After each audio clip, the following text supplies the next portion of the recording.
London, a buzzing modern metropolis constructed upon layers of history dating back over 2,000 years. The city, home to 7 million people. Known for its rich financial wealth, multicultural society and iconic architecture, London is steeped in proud and royal tradition, a cosmopolitan melting pot, labelled as the financial and cultural capital of Europe.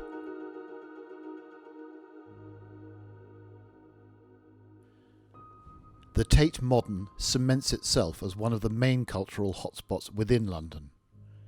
Converted from Bankside Power Station in 1994, the Tate Modern opened its doors in 2000, establishing itself as a mecca for art lovers and enthusiasts. This ambitious project, some say, rebranded the city, creating a buzz transforming dirty, commercial London into one of the most cultural cities on the planet. Over 5 million people flock to both Tate Modern and Britain each year to sample over 70,000 pieces of original artwork, ranging from international modern, contemporary and British art, some pieces dating back to the 15th century. Originally designed by the Victorian architect Giles Gilbert Scott, the redesign by Swiss architects Herzog and de Meuron transformed the Bankside Power Station into the Tate Modern.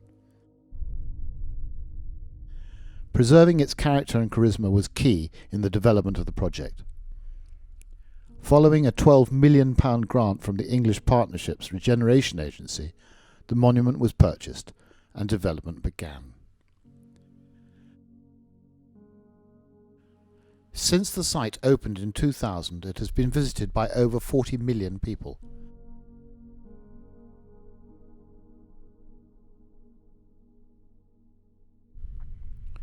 So what is art?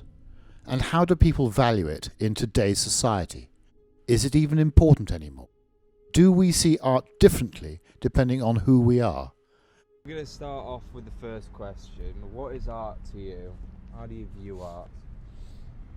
Well, that's quite an abstract area, and art could be anything, it could be nothing. I think it depends on the person. Yeah. Because for certain people, art could be something very elitist, like something very restricted.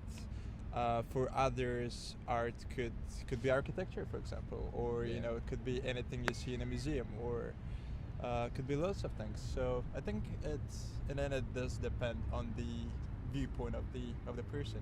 But for me, art is source of inspiration, both personally and professionally. I do find it as such.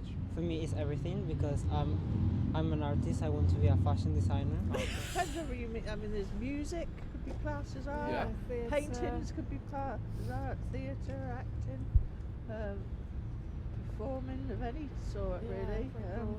People tend to think of just pictures. Something that creates an emotional reaction amongst other things. I've just been looking at paintings and sculptures. So at the moment, it's the configuration of objects and space. For me, it's more of a sentiment, really.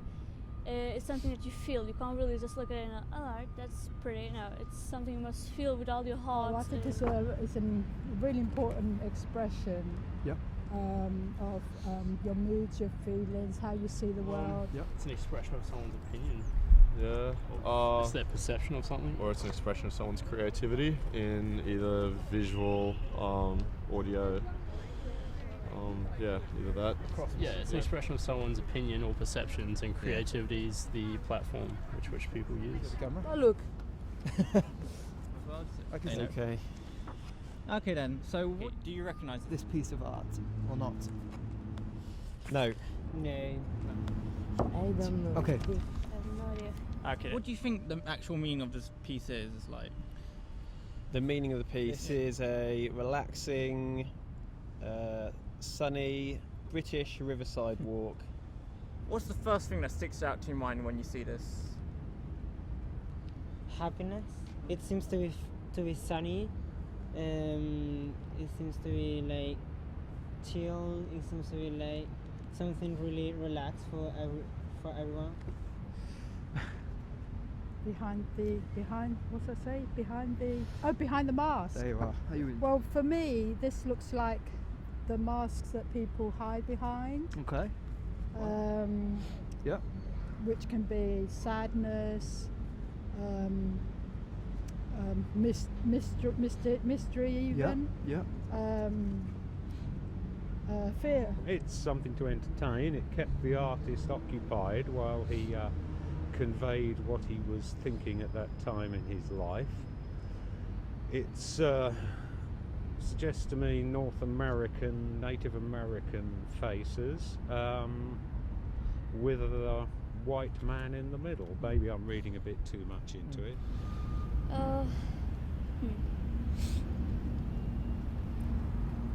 My first thought of it is it looks a bit related to something with war, or maybe something with violence or something like that, but I have no idea. Okay. This looks like some sort of indigenous culture. Looks like there's cultural ties to it, indigenous cultural ties to it. Probably say Pacific Islands or South America. Do you consider art as an important piece of your life? Yeah, definitely.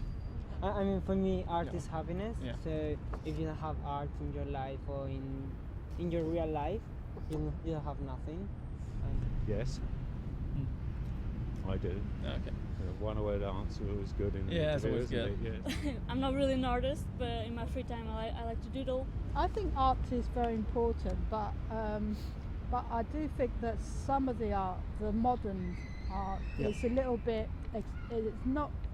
It's difficult to tell. It's not. I don't think it comes across as art. Because the art is can be all the art of the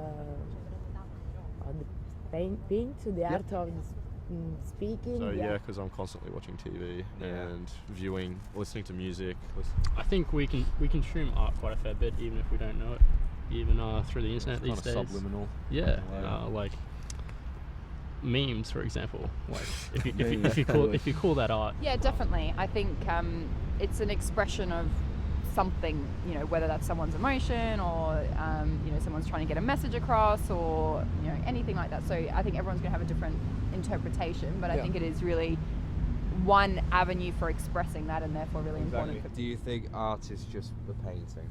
So that's kind of going back a little bit onto the question beforehand. Definitely not.